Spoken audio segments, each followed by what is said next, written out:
दोस्तों, क्या आप जानते हैं रहस्यों से भरे महाभारत में ऐसी कई राजकुमारियां थी जिनका अवैध संबंध था, यानी कि पति के होने के बावजूद इन रानियों व पटरानियों ने किसी दूसरे पुरुष के साथ संबंध बनाया था। अब यहाँ दिलचस्प बात तो ये थी कि कौन थी ये रानियां। तो आपको बता देते हैं, इनमें सबसे पहला नाम आता है महाभारत की एक बहुत ही प्रमुख पात्र मत्स्यगंधा का, जो कि आगे चलकर सत्यवती के नाम से जानी गई। सत्यवती बचपन से ही बेहद खूबसूरत थी, जिस वजह से सत्यवती की खूबसूरती पर राजा शांतनु उन पर मोहित हो गए और उनसे विवाह कर लिया। विवाह के बाद सत्यवती और शांतनु के 2 पुत्र हुए, विचित्रवीर्य और चित्रांगद। लेकिन बहुत ही कम लोग ये जानते हैं कि सत्यवती का एक तीसरा पुत्र भी था और उस पुत्र का नाम था व्यास। बता दें कि द्वापर युग में पराशर नाम के एक ऋषि यमुना पार करने के लिए नाव पर सवार हुए, लेकिन खुशकिस्मती से उस दिन मछुआरे धीवर की जगह उसकी पुत्री सत्यवती नाव चला रही थी। सत्यवती शुरुआत से ही देखने में बेहद आकर्षित लगती थी।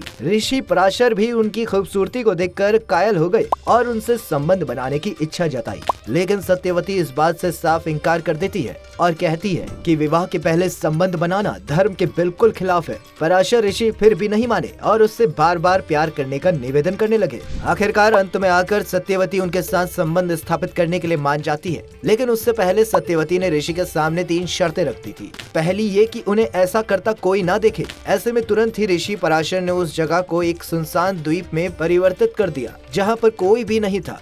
दूसरी शर्त ये थी कि उनका कुंवारापन कभी किसी भी हाल में भंग नहीं होना चाहिए, जिस पर ऋषि पराशर ने उन्हें वरदान दिया कि संतान के जन्म के बाद उनका कुंवारापन दोबारा पहले जैसा हो जाएगा। वहीं तीसरी इच्छा ये थी कि सत्यवती चाहती थी कि उनकी मछली जैसी दुर्गंध एक मनमोहक सुगंध में बदल जाए। जिसके बाद पराशर ऋषि ने अपनी शक्तियों से उस द्वीप के चारों ओर एक सुगंधित वातावरण बना दिया। सभी शर्तों को पूरा होने के बाद सत्यवती और ऋषि पराशर ने नाव में ही नजदीकियां बनाई, जिसके कुछ महीनों बाद सत्यवती को एक पुत्र की प्राप्ति हुई, जिसका नाम कृष्ण द्वैपायन रखा गया, जो आगे चलकर महर्षि वेदव्यास के नाम से विख्यात हुआ। वही सिर्फ इतना ही नहीं दोस्तों, सत्यवती की तरह उसकी दोनों बहुओं को भी पराये पुरुषों से ही पुत्र की प्राप्ति हुई, वो भी किसी और से नहीं, खुद सत्यवती के पुत्र वेदव्यास से। दरअसल मित्रों, सत्यवती से राजा शांतनु के दोनों पुत्र विचित्रवीर्य व चित्रांगदा का विवाह अंबालिका और अंबिका नाम की राजकुमारी से हुआ था, लेकिन विवाह के कुछ समय बाद ही विचित्रवीर्य और चित्रांगद की युद्ध में मृत्यु हो गई। उस समय हस्तिनापुर की महारानी सत्यवती अपने वंश को मिटने नहीं देना चाहती थी, इसलिए सत्यवती ने अपने तीसरे पुत्र व्यास को बुलाया और उनसे अपनी बहुएं अंबिका और अंबालिका से संतान उत्पन्न करने का निवेदन किया। सबसे पहले सत्यवती ने बड़ी रानी अंबिका को वेदव्यास के पास भेजा, पर अंबिका उनके तेज से इतना डर जाती है कि वो अपने नेत्र बंद कर देती है,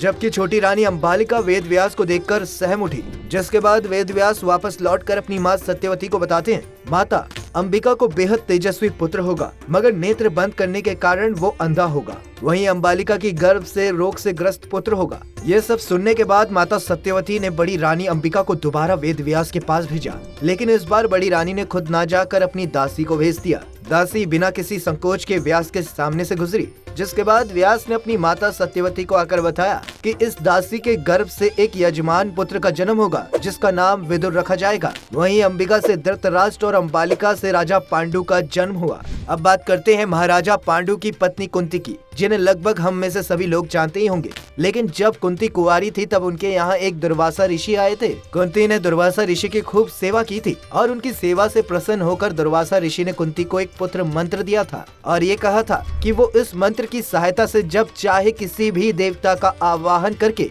उनके अंश की प्राप्ति कर सकती है। ऐसे में दुर्वासा ऋषि के जाने के बाद राजकुमारी कुंती ने एक दिन मंत्र को परखने के लिए सूर्य देव का स्मरण किया, जिससे महारथी कर्ण का जन्म हुआ। लेकिन तब राजकुमारी कुंती कुंवारी थी, इसलिए उन्हें लोक लज्जा के डर से अपने ही पुत्र कर्ण को एक बक्से में रखकर उन्होंने नदी में बहा दिया। आगे चलकर कुंती की शादी महाराज पांडु से होती है। तब कुंती को ये पता चलता है कि एक ऋषि के श्राप के कारण उनके पति महाराज पांडु को संतान नहीं हो सकती, जिसके बाद कुंती ने महाराज पांडु की आज्ञा से दुर्वासा ऋषि द्वारा दिए गए मंत्र की सहायता से पवन देव और इंद्रदेव से गर्भ धारण किया, जिनसे उनके 3 पुत्र हुए, जो आगे चलकर युधिष्ठिर, भीम और अर्जुन कहलाए। राजा पांडु की एक और पत्नी थी माधुरी, जिन्होंने कुंती से मंत्र धारण करके अश्विनी कुमारों का आवाहन किया और उन्हें भी नकुल और सहदेव के रूप में पुत्र की प्राप्ति हुई। तो ये थी वो कथाएं जो शायद ही आपको मालूम हो। फिलहाल आपको मेरी बताई हुई सारी बातें कैसी लगी, कमेंट सेक्शन में जरूर बताइएगा और वीडियो को लाइक करने के साथ ज्यादा से ज्यादा शेयर जरूर करिएगा।